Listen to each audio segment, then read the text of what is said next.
Hello everyone, welcome to another episode of Ask the Wizard, streaming live a little bit late. My internet connection decided to drop out of sight. Topic for today's show is, why does my mind effortlessly come up with, it seems like always, the worst case scenarios? This used to drive me crazy until the moment that I understand the problem wasn't them, it was me.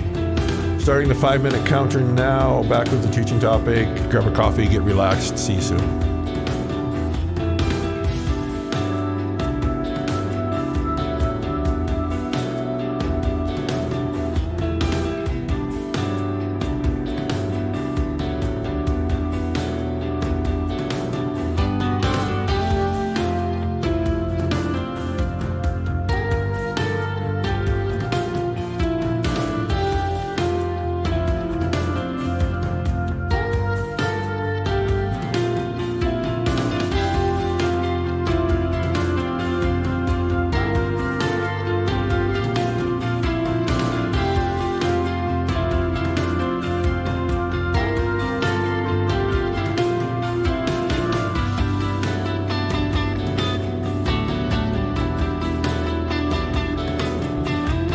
Hey, Leslie, how you doing? I understand, I think you may be heading south for the winter, maybe? I seen a Facebook post.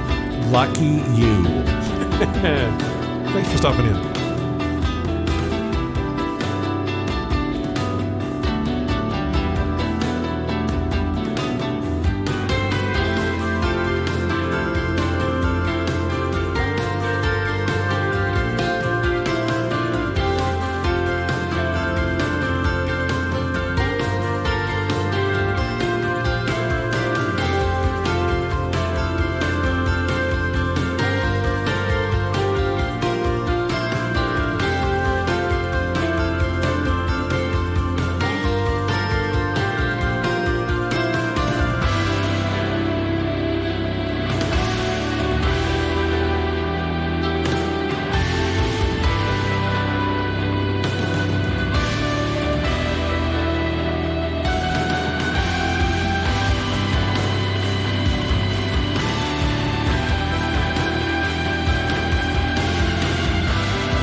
Good morning, everyone. How are we doing on September the 26th? I haven't streamed for, maybe even a couple of weeks. And every once in a while, Facebook changes the interface, but of course you don't know until you actually go there and find out. So there's all these new buttons and gadgets and stuff, and oh man, I don't really know what we're doing here. But I think it's working, so we'll give it a go. How's everyone doing today? Share. We're all in this together. Thanks for tuning in. I appreciate it an awful lot. Since I don't travel anymore, this is such an important outlet for me. Not just to be able to continue to get the message out, but to be able to connect with you guys as well. And you're the first person I've talked to out loud today. I can tell in my throat, so we'll get that cleaned up. So why is it that your thoughts, right, which present themselves as voices? I often find this humorous. A TV show or whatever, documentary, reality show, I guess, and things like that. And the infamous question is, do you hear voices? And my response to that is, well, yes, everybody does. But because when you think about it, that's one of the primary way that your voices present them, that your thoughts present themselves to you is in voices, right? It is a voice or voices inside your head when you're thinking. That's one of the primary ways that process happens, right? It's like a conversation. We say, I was just thinking, or I was just talking to myself, right? Or things like that. That's really what we're doing.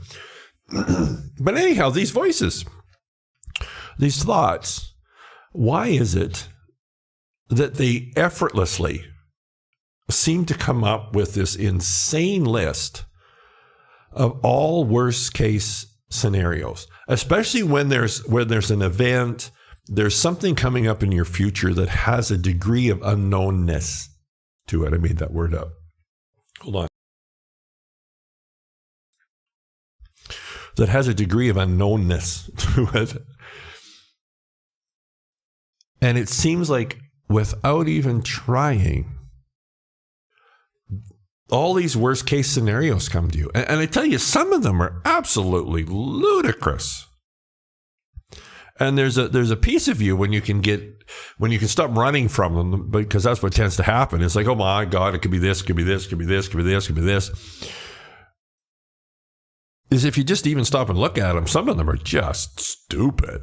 But the thing of it is, they're still there. And as I said, for me, one of the things that frustrated me a lot was, why don't they come up with good stuff? It seems like they have no problem coming up with, as I said, this long list of, I guess, potentially, logical outcomes, but some of them are just crazy. And why can't they come up with, like, some good ones? What's the deal here? Now, if I had Mr. Flipchart going, I would bring him in, but that's one of the reasons I was late, was he just didn't want to cooperate today, so we're just going to do it this way. And that changed for me.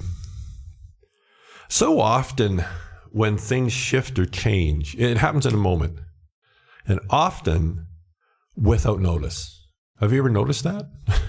It's like there's no fanfare, there's no kind of, you feel something coming or whatever. It just clicks and changes. Now, the build up to that can take who knows how long. But when the change happens, it changes like this. And for me, that changed. For those of you that are familiar with Red Deer, I was walking on Gates Avenue North, so going towards Parkland Mall. I was listening to some speaker, can't remember what, it was like a neuroscience or cognitive science conference or something. And I was listening to a lady, and I'd crossed the river, and I was just coming up to the intersection, just on the north side on Gates Avenue, north of the river. I can remember this so clearly. And she referred to, I'm going to say her thoughts, she referred to it as your nervous system. And she said, have you ever noticed, this is really kind of cool when you think about it, that your nervous system is a nervous system? And that kind of caught my eye, or my ear, I guess it would be. And she said, and I can't remember the exact words she used, but basically she said, your nervous system, so I'm going to say your thoughts, which that come often from your subconscious, they're designed, and this is somewhat of an oversimplification, but it's still very accurate. They're designed to watch out for danger. So the example she used is, I can't remember, in sort of the caveman days or whatever, you're in the jungle and your subconscious, even though you're sleeping, your subconscious is still awake and it's looking for danger. So if a tiger's coming to eat you, it's going to wake you up. Even though you're sleeping, it's going to wake you up. There's danger. So their job, here's the thing, their job is to look for any source of danger. So because they're very much sort of a kill or be killed. There's no gray areas for them. I got to watch out for my owner, you.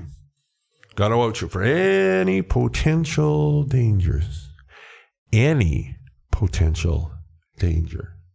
No matter how minuscule, no matter how far-fetched, their job, this is the thing, is to contemplate, is to think about, is to speculate on any potential danger, and then to come up with scenarios in case those things happened. So you're sleeping in the jungle and they got to make sure that there's no tigers coming and there's no whatever. So they've got all these scenarios. If the tiger comes, what are we going to do? Wake the person up. And when you think about it, this happens all the time with us. Let's say when we're sleeping, because our subconscious doesn't, is that it's monitoring all your physical systems. And if your physical systems get too far out of balance, they're going to wake you up. They're going to do something to counteract that potential, not even real, maybe, but that potential danger to you. See, that's their job. So why is it, and this is the thing, so then I went from there, so why is it that, so if they do that, well, who looks after the good stuff? Whose job is that?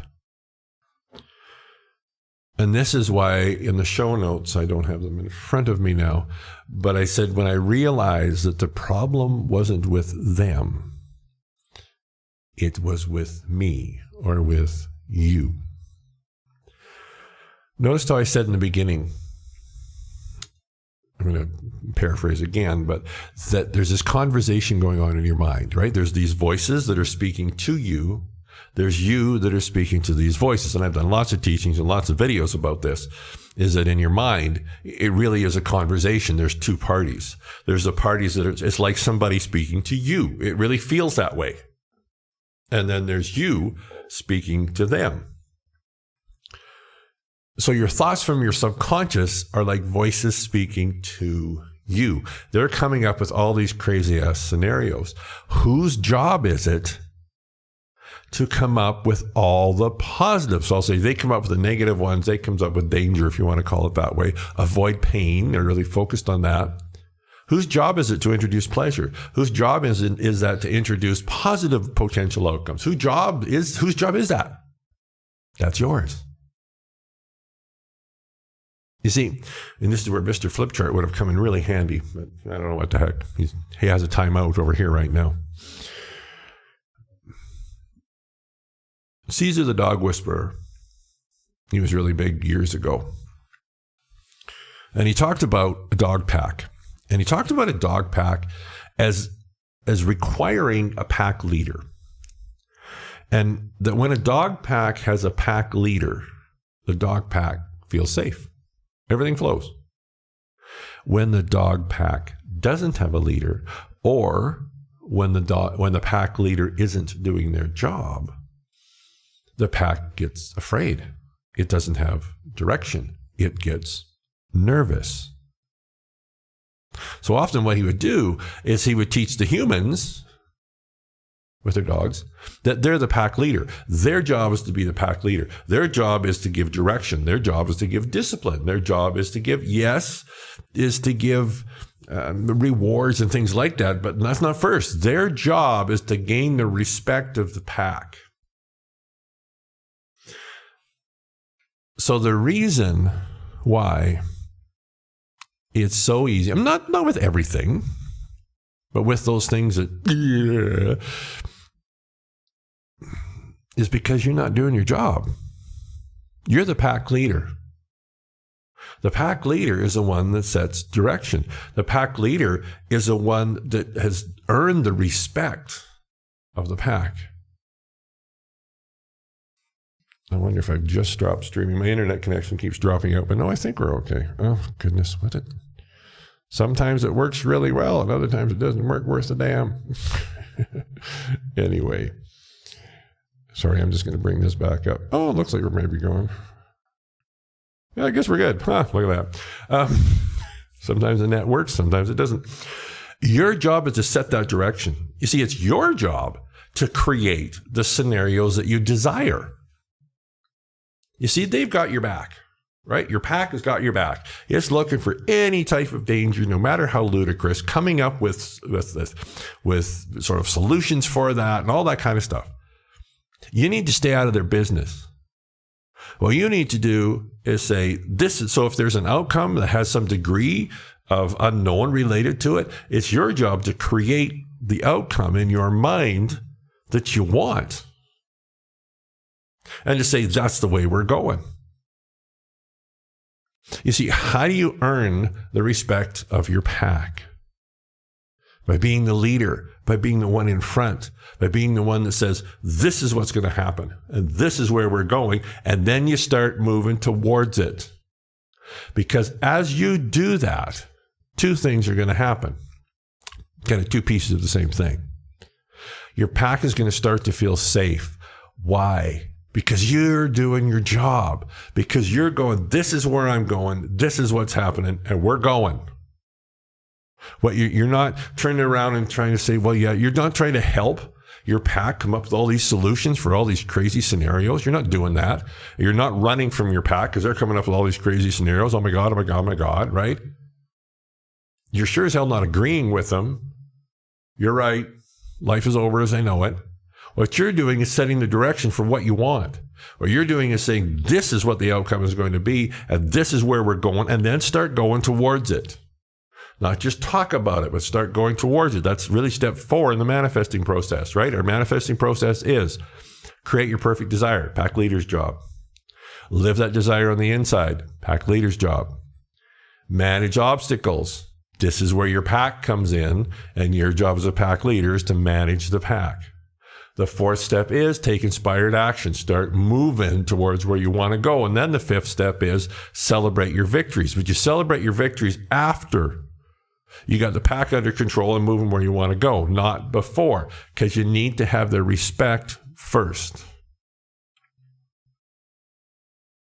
The second thing that happens when you do that is all of a sudden, all these crazy scenarios that were bombarding you won't. Why? Because you're so busy thinking about, feeling about, and deciding this is the direction I want to go. And this is where we're going.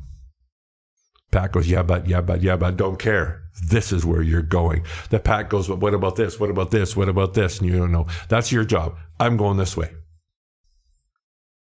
If you need me, come find me. But I don't have time. It's not my job to get into your business. I trust you've got my back. Fine. I'm going this way, and you're coming with me. That's so powerful. Not easy. I get that for sure. But so powerful. It's your job, not theirs, to create, to contemplate, to think about the outcomes you desire. And that changes everything. All right, guys, thanks for tuning in. I had a few diagnostic things come up, but I think it streamed okay. So hooray for us. Share. We're all in this together. See you on the web.